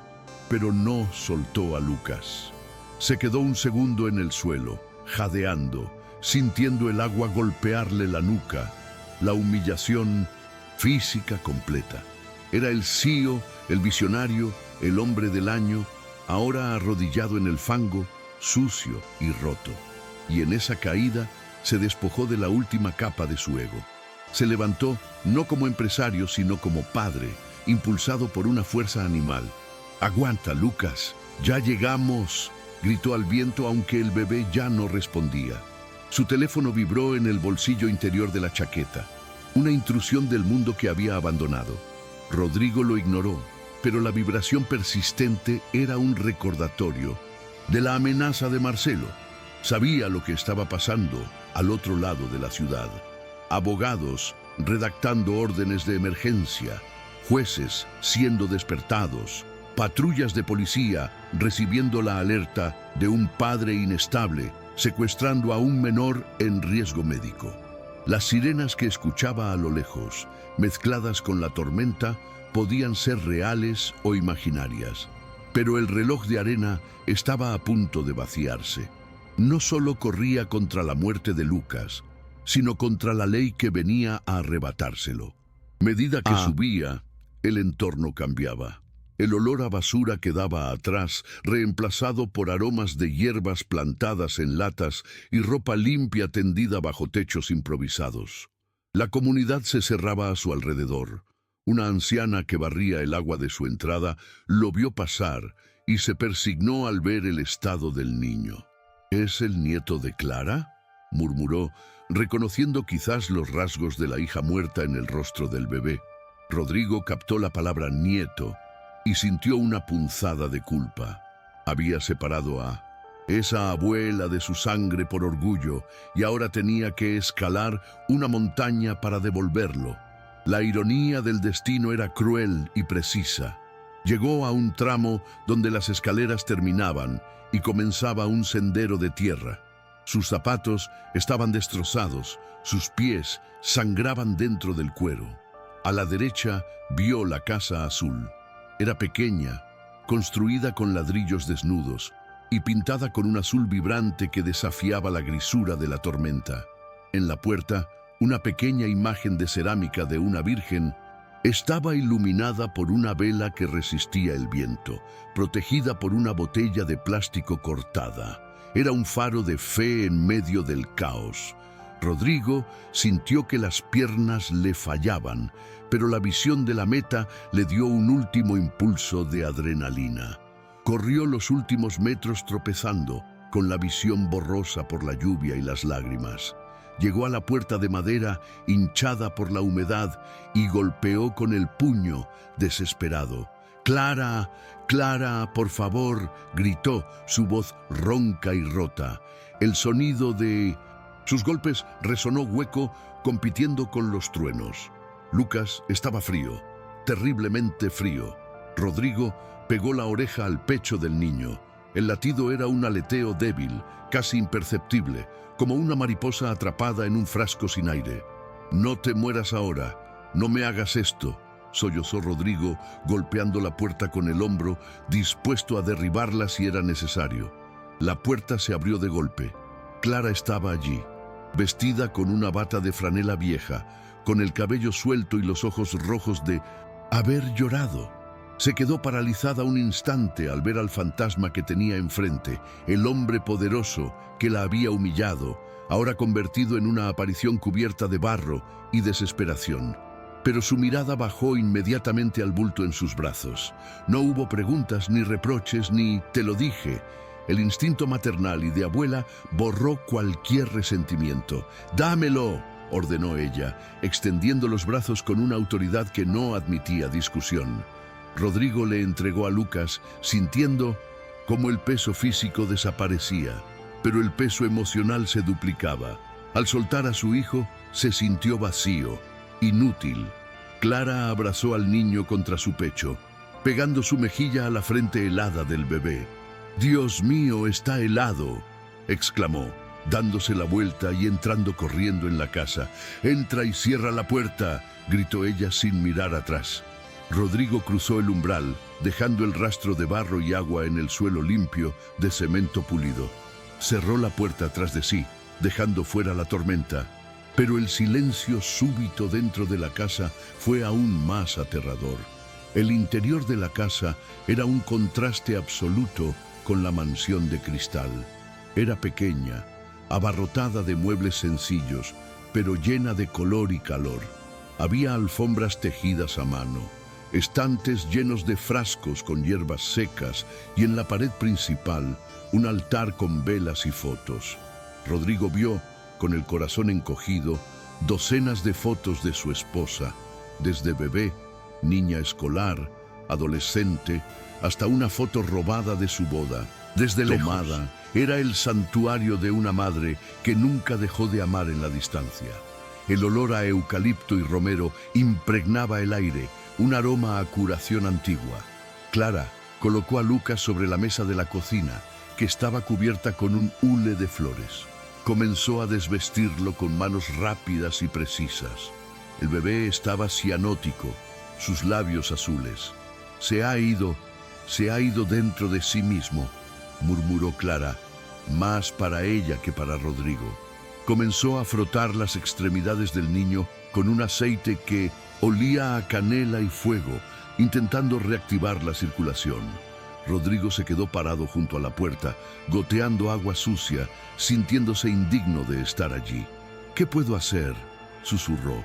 «Reza», respondió ella secamente, «o calienta agua, pero no te quedes ahí parado mirando». Rodrigo corrió hacia la pequeña estufa de gas, buscando una olla con manos torpes. Mientras llenaba el recipiente en el fregadero, escuchó un sonido que venía de la calle, filtrándose por las paredes finas. Sirenas. No una, sino varias. Y se acercaban. El sonido subía por el cerro, acercándose como una manada de lobos. Marcelo había cumplido su palabra. La policía estaba llegando. Rodrigo miró por la pequeña ventana de la cocina y vio las luces azules y rojas reflejándose en las fachadas de las casas vecinas, subiendo por las callejuelas. El pánico lo invadió de nuevo. Si entraban ahora, se llevarían a Lucas. Lo arrancarían de los brazos de Clara, lo meterían en una ambulancia fría con extraños. Moriría solo, rodeado de máquinas. Rodrigo cerró el grifo y se giró hacia Clara. «Vienen por nosotros», dijo con la voz temblando. Clara levantó la vista del bebé, sus ojos brillando con una determinación feroz. «Nadie se lleva a mi nieto de esta casa», sentenció. Clara tomó un frasco de vidrio oscuro y vertió unas gotas en la boca de Lucas. Luego colocó sus manos sobre el pecho del niño y comenzó a susurrar esa canción, el tarareo vibrante que Rodrigo ya conocía, pero esta vez era más urgente. Rodrigo se acercó a la mesa viendo cómo el pecho de su hijo apenas se movía. La tensión en la habitación era palpable. Afuera, los golpes en las puertas de los vecinos y los gritos de la policía preguntando por el hombre del traje se hacían audibles. Estaban a 2 casas de distancia. «No reacciona, Clara», dijo Rodrigo, sintiendo que las lágrimas finalmente se desbordaban. «No está volviendo». Clara no se detuvo. Pegó su boca a la nariz y boca del bebé y sopló suavemente, dándole su propio aliento, su propia vida. Fue un gesto de transferencia total. Rodrigo sintió que estaba presenciando el último acto de una tragedia. Había corrido, había luchado, se había humillado y aún así parecía que iba a perder. La impotencia era un veneno que lo paralizaba. De repente, un golpe seco sonó en la puerta de entrada. «¡Policía! ¡Abran la puerta! Sabemos que está ahí». Las luces azules inundaron la sala a través de las cortinas finas, girando como una feria macabra. Rodrigo miró la puerta, luego a su hijo inmóvil. Dio un paso hacia la entrada y pasó el pestillo, un gesto inútil contra la fuerza de la ley, pero necesario para su espíritu. Se interpuso entre la puerta y la mesa de la cocina, convirtiéndose en un escudo humano. «¡No van a entrar!», susurró. Clara levantó la cabeza ignorando los golpes en la puerta. Miró a Rodrigo a los ojos y por primera vez lo vio no como el yerno arrogante, sino como un padre aterrorizado. «Canta», le dijo ella. «¿Qué?», preguntó él aturdido. «Canta con él. Él conoce tu voz, pero nunca le has cantado con el corazón, solo con la cabeza. Cántale ahora o lo perdemos». Los golpes en la puerta se hicieron más violentos. «Abra o derribamos la puerta». La madera crujió. Rodrigo se acercó a la mesa, ignorando la amenaza policial. Miró el rostro pálido de Lucas, cerró los ojos y buscó en su interior algo que no fuera miedo. Recordó la melodía que Clara tarareaba, la melodía de su esposa. Abrió la boca y, con una voz rota, desafinada y llena de llanto, comenzó a tararear. Se unió al sonido de Clara, creando una armonía extraña y desesperada en esa cocina pequeña. Padre y abuela, unidos por la sangre y el dolor, cantando contra la muerte y contra la ley que golpeaba la puerta. El cerrojo de la puerta comenzó a ceder bajo las patadas de la policía. La madera se astilló, las sirenas aullaban fuera, pero en la mesa, bajo las manos de Clara y la voz de Rodrigo, un dedo de Lucas se movió. Es pequeño, luego otro. Los párpados del bebé temblaron. La carrera había terminado, pero la batalla final, el clímax donde la vida y la verdad se enfrentarían al mundo exterior, estaba a punto de estallar en esa habitación diminuta. La puerta de madera cedió con un estruendo seco, astillándose bajo la fuerza de la bota policial y lanzando fragmentos al interior de la pequeña cocina. El caos irrumpió en el santuario. Luces tácticas cegadoras cortaron la penumbra mística, barriendo las velas, los frascos de hierbas y los rostros de los presentes.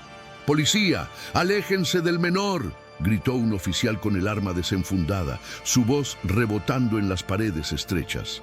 El contraste era violento y sacrílego. La brutalidad del Estado armada contra la fragilidad de un ritual de vida. Rodrigo no levantó las manos. Por instinto, cubrió el cuerpo de Lucas con el suyo, arqueando la espalda para recibir cualquier impacto, transformándose en una barrera física impenetrable. Clara ni siquiera parpadeó ante la intrusión. Sus manos seguían firmes sobre el pecho del bebé y su voz, aunque ahora inaudible bajo los gritos, mantenía el ritmo del mantra salvador. La habitación se llenó de uniformes empapados y botas pesadas que profanaban el suelo limpio de la abuela, trayendo consigo la amenaza de una separación definitiva. Detrás del muro azul de los uniformes apareció Marcelo. Entró en la casa con una mueca de asco, tratando de no tocar nada, mirando el entorno humilde como si fuera un foco de infección. Su traje impecable contrastaba grotescamente con la pobreza digna del hogar de Clara. Al ver a Rodrigo cubierto de barro, arrodillado junto a una mesa de cocina con una anciana de la favela, Marcelo sonrió con una satisfacción cruel. «Ahí lo tienen», dijo, señalando la escena con un dedo acusador. «Secuestro, puesta en peligro de un menor y negligencia médica. Rodrigo ha perdido la razón. Saquen al niño de ese antro inmediatamente y llévenlo a la ambulancia. Esta mujer es una curandera ilegal». Su voz rezumaba victoria. Había logrado acorralar a su socio en el fondo del pozo, listo para arrebatarle el control de la empresa y la custodia con un solo movimiento legal. Un oficial avanzó para cumplir la orden, extendiendo los brazos para tomar a Lucas. Rodrigo se irguió, no como el CEO de una multinacional, sino como una bestia acorralada. Sus ojos, enrojecidos y salvajes, detuvieron al policía en seco. «Si lo tocas, te mato», rugió Rodrigo, una amenaza que no nacía de la arrogancia, sino de la desesperación más pura. «No está secuestrado, está con su familia». El oficial dudó, desconcertado por la ferocidad de ese hombre que, a pesar de los harapos, emanaba una autoridad natural. Marcelo intervino gritando desde atrás: «No le escuchen, está delirando, el niño está cianótico, mírenlo, lo están matando con brujería». La tensión en la habitación se tensó hasta el punto de ruptura. Las armas apuntaban, los gritos se cruzaban, y en el centro del huracán, Clara cerró los ojos y presionó su frente contra la del bebé, ignorando el mundo de los hombres para convocar a la fuerza de la sangre. Fue entonces cuando sucedió. En medio de la cacofonía de amenazas y órdenes legales, un sonido diferente cortó el aire, agudo y claro como una campana. Lucas, el niño que había estado flotando en el limbo, arqueó la espalda violentamente. Su pecho se expandió en una inhalación profunda, un grito de vida que llenó sus pulmones colapsados con el aire cargado de eucalipto y pólvora. ¡Ah! El llanto estalló, potente, furioso, innegable. No era el gemido débil de la enfermedad, era el reclamo vigoroso de la existencia. La habitación se quedó en silencio sepulcral, congelada por el milagro biológico. Los policías bajaron sus armas instintivamente. Marcelo se quedó con la boca abierta, su narrativa de muerte desmoronándose ante la evidencia sonora de la vida. Rodrigo cayó de rodillas, sollozando, mientras Clara levantaba al niño, que ahora pataleaba y buscaba refugio en el cuello de su abuela. Su piel recuperando un tono rosado bajo la luz de las linternas. Clara acunó a Lucas, meciéndolo con una fuerza que desmentía su edad y su apariencia frágil. El bebé se calmó al instante al sentir el ritmo conocido de su corazón, ese tambor ancestral que lo había llamado de vuelta. Abrió los ojos y miró a su alrededor, enfocando finalmente el rostro de Rodrigo. Estiró una mano pequeña hacia su padre, tocando la mejilla sucia de barro. Ese gesto simple, esa conexión voluntaria, valía más que todas las acciones de la empresa de Rodrigo. El oficial al mando, un hombre con canas y mirada cansada, enfundó su arma. Había visto muchas escenas de crimen y sabía reconocer que aquello no era un secuestro. «El niño parece estar bien, señor», murmuró, mirando a Marcelo con desconfianza. La atmósfera de peligro se disipó reemplazada por una reverencia silenciosa ante la recuperación inexplicable del pequeño. Rodrigo se puso de pie, tambaleándose por el agotamiento, y se giró hacia Marcelo. Ya no había miedo en su postura, solo una claridad devastadora. ¿Lo ves, Marcelo?, dijo con voz ronca pero firme, señalando a su hijo vivo en brazos de Clara. Tus médicos dijeron que era imposible. Tus protocolos fallaron. Esta mujer le devolvió la vida. Marcelo, viendo que perdía el control de la situación, intentó una última jugada desesperada. Sacó de su bolsillo el informe de antecedentes penales que había usado para manipular al paciente sin consejo. Eso no cambia nada. Ella es una criminal. Tengo los registros. Robo, fraude. Es una delincuente que se ha infiltrado en tu casa. La ley está de mi lado, Rodrigo. Agitó los papeles frente a la policía, intentando convertir la moralidad en burocracia, tratando de manchar la pureza del momento con la suciedad del pasado. El oficial miró a Clara, quien bajó la cabeza avergonzada, apretando a Lucas contra su pecho como si esperara que se lo arrebataran por sus pecados antiguos. Rodrigo dio un paso adelante, interponiéndose entre el papel acusador y la mujer. Le arrebató el documento a Marcelo y lo miró. Robo de alimentos. Hace 20 años. Leyó Rodrigo en voz alta, para que todos escucharan. Un cartón de leche y pan. Eso es lo que robó. Levantó la vista hacia Marcelo, sus ojos brillando con una mezcla de pena y furia. ¿Sabes por qué robó eso, Marcelo? Para alimentar a una niña. Para alimentar a mi esposa. La revelación cayó como una bomba en la habitación. Los policías se miraron entre sí, incómodos. La narrativa del monstruo criminal se disolvió en la realidad de la supervivencia materna. Rodrigo se giró hacia Clara y por primera vez la miró sin el filtro de su clase social, sin la arrogancia de su posición. La vio como la matriarca que había sostenido el peso de la familia en las sombras. Tomó la mano de Clara, sus dedos entrelazándose con los de ella, ásperos y trabajadores. Ella no es una empleada, anunció Rodrigo, su voz resonando con orgullo y arrepentimiento. Ella es María Clara Méndez, es la madre de mi difunta esposa, es la abuela de mi hijo y es la única razón por la que Lucas está vivo hoy. Al nombrar su identidad, al darle su lugar legítimo frente a la autoridad y al enemigo, Rodrigo rompió el último sello de la maldición familiar. Clara alzó la vista, las lágrimas corriendo libremente por su rostro surcado de arrugas. Había esperado años para ser reconocida, no por su dinero, sino por su sangre. ¿Te está gustando esta historia? Deja un like y suscríbete al canal. Ahora continuamos con el vídeo. Marcelo retrocedió un paso, sintiendo el cambio en la corriente. Eso es irrelevante, balbuceó, perdiendo su elocuencia corporativa. Tu esposa mintió en documentos legales sobre su origen. Eso invalida. Rodrigo lo cortó con un gesto seco.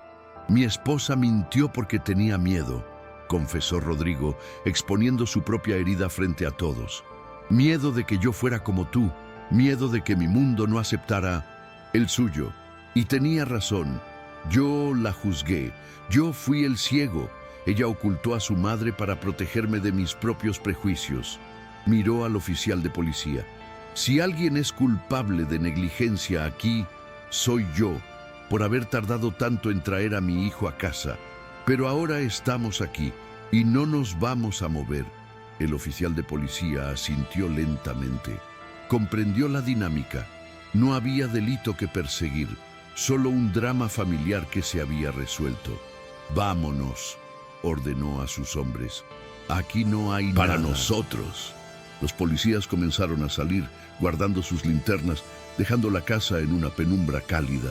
Marcelo se quedó solo, aislado en medio de la cocina, un hombre con un traje caro y un alma vacía. Miró a Rodrigo, luego a Clara y al bebé, un trío cerrado e impenetrable. Comprendió que había perdido no solo la batalla legal, sino la guerra moral. Te arrepentirás de esto, Rodrigo. Mañana las acciones caerán en picada. escupió con veneno impotente. «Que caigan», respondió Rodrigo, sin mirarlo. «Yo ya soy rico». Marcelo salió de la casa desapareciendo en la lluvia, expulsado del círculo de luz. La puerta rota quedó entreabierta, dejando entrar el aire fresco de la tormenta que comenzaba a amainar. En la cocina, el silencio volvió, pero ya no era un silencio tenso, era un silencio de paz.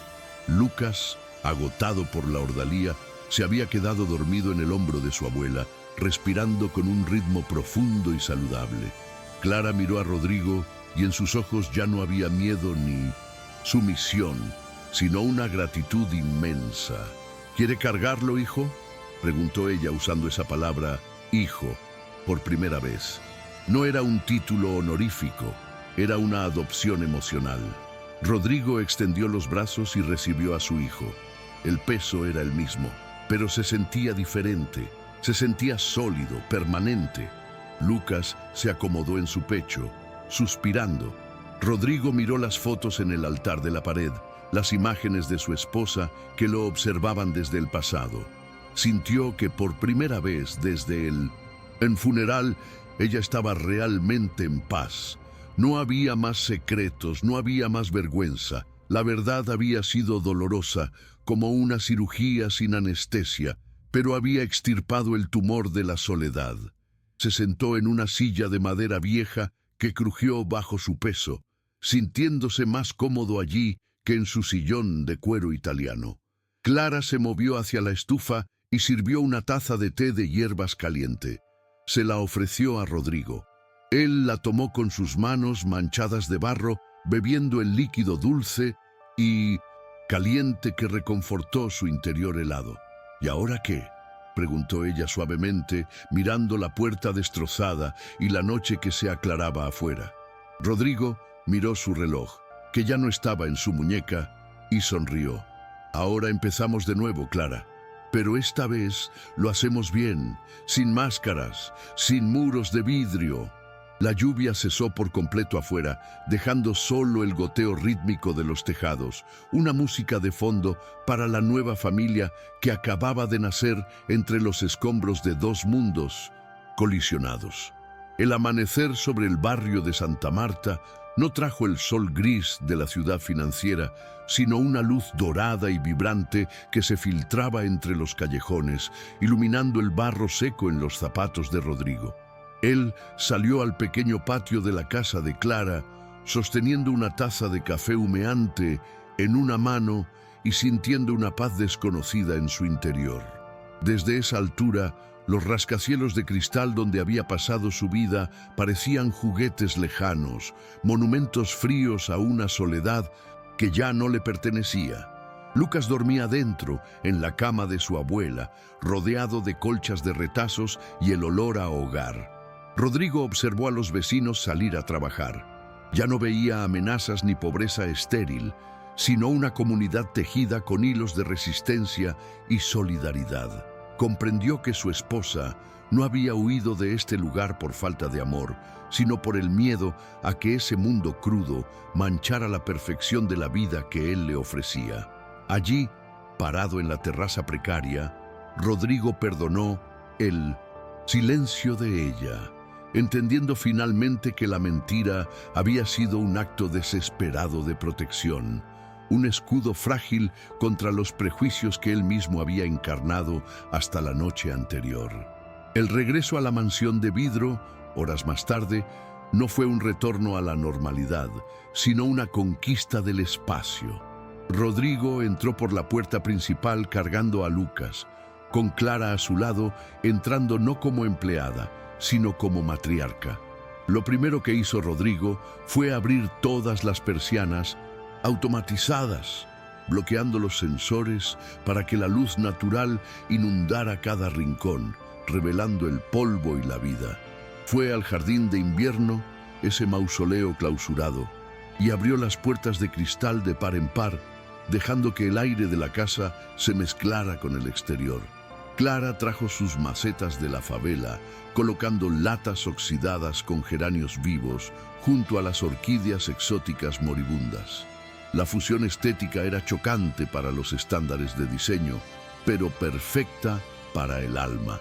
La casa dejó de ser un eco vacío para convertirse en un lienzo desordenado, donde se permitían los juguetes en el suelo y el olor a comida casera impregnaba las cortinas de seda. Esa misma tarde, Rodrigo se sentó en la alfombra del salón con la vieja caja de música que su esposa guardaba como un tesoro y que él nunca había podido reparar. Clara se sentó a su lado, observando cómo él manipulaba el delicado mecanismo. «¿Qué fue lo que le dijiste?», preguntó Rodrigo, rompiendo el silencio, necesitando saber la alquimia exacta que había salvado a su hijo. Clara sonrió, una sonrisa llena de arrugas y sabiduría, y tocó la mejilla de Lucas, que jugaba cerca. «Le susurré la verdad, hijo. Le dije, yo soy la sangre de tu madre, y tu papá es el amor de tu madre. Mientras comas, ella vive en los dos». Rodrigo sintió un nudo en la garganta. No había sido magia, había sido identidad. Con manos firmes, Rodrigo tomó un simple grampo de pelo que Clara le ofreció y lo usó para conectar el engranaje roto de la caja. La música comenzó a sonar, la misma melodía del tarareo, llenando la sala con la presencia invisible pero tangible de la mujer que los unía. En el ámbito corporativo, la caída de las acciones que Marcelo había predicho nunca ocurrió. Al contrario, la historia del CEO humano que priorizó a su hijo sobre una gala se filtró a la prensa, generando una ola de simpatía que humanizó la marca como ninguna campaña de marketing podría haberlo hecho. Rodrigo volvió a la sala de juntas, pero ya no era el mismo hombre rígido. Destituyó a Marcelo con una calma glacial, no por venganza, sino por incompatibilidad de valores, comprando su parte de la empresa y enviándolo al exilio del olvido corporativo. Instauró una guardería en la planta baja del edificio y comenzó a salir a las 5 de la tarde, religiosamente. Su éxito ya no se medía en márgenes de beneficio trimestrales, sino en la capacidad de llegar a casa a tiempo para el baño de Lucas. Había aprendido que el liderazgo real no es control, sino cuidado, y que la empresa más importante que dirigía tenía solo 3 empleados y operaba desde la cocina. Un año después, la mansión era irreconocible. El jardín estaba lleno de juguetes y en el centro una mesa larga acogía una celebración caótica y alegre. Era el segundo cumpleaños de Lucas. El niño, ahora un torbellino de energía con las mejillas sonrosadas y sucias de merengue, corría entre las piernas de los invitados. La lista de asistentes era una mezcla imposible. Ejecutivos con corbatas aflojadas bebían cerveza junto a los antiguos vecinos de Clara de la favela, y la doctora Elena reía conversando con la señora de la limpieza. No había barreras, ni códigos de vestimenta, ni jerarquías. Rodrigo observaba la escena desde la terraza con una copa de vino en la mano, sintiendo una gratitud que le desbordaba el pecho. Había perdido su reputación de hombre de hielo, pero había ganado una familia que hacía ruido, que ensuciaba, que vivía de verdad. Clara se acercó a él, trayendo un plato con una rebanada de pastel mal cortada. Se veía más joven, su rostro relajado, vestida con ropa digna que ella misma había elegido, pero manteniendo su esencia sencilla. Se pararon juntos mirando a Lucas intentar atrapar una mariposa. «Ella estaría feliz», dijo Clara mirando al cielo. Rodrigo asintió, sintiendo que el dolor del duelo se había transformado en una nostalgia dulce, una compañía constante en lugar de una ausencia hiriente. «Ella está aquí», corrigió Rodrigo poniendo una mano sobre el hombro de su suegra. «Está en la risa de él, está en tu cocina, está en nosotros». Comprendió que la cura para el luto infantil y para su propio corazón roto había sido la misma: la conexión radical, el permiso para ser vulnerable y la aceptación de que el amor es la única riqueza que no se devalúa con el tiempo. La tarde cayó suavemente, tiñendo el cielo de violeta y naranja. Lucas, agotado por la fiesta, corrió hacia Rodrigo y pidió brazos. Rodrigo lo levantó, besando su frente que olía a vainilla y tierra. Clara comenzó a tararear esa vieja canción de cuna, y esta vez Rodrigo se unió a ella, su voz grave entrelazándose con la de ella en una armonía perfecta. Los tres se quedaron allí, siluetas recortadas contra el ventanal que ahora reflejaba un hogar encendido, cálido y lleno. La cámara se alejaría lentamente, mostrando no una casa de diseño frío, sino un refugio vibrante, dejando al espectador con la certeza de que, aunque el dinero puede construir paredes, solo el amor puede sostener el techo. El bebé del millonario finalmente había comido, no solo alimento, sino vida, y en el proceso había enseñado a su padre a tener hambre de lo que realmente importa. ¿Te ha conmovido el final de esta historia? Estas narraciones nos recuerdan lo que es verdaderamente importante. Deja tu like, suscríbete y comparte este video con alguien a quien quieras mucho. Nos vemos en la próxima historia.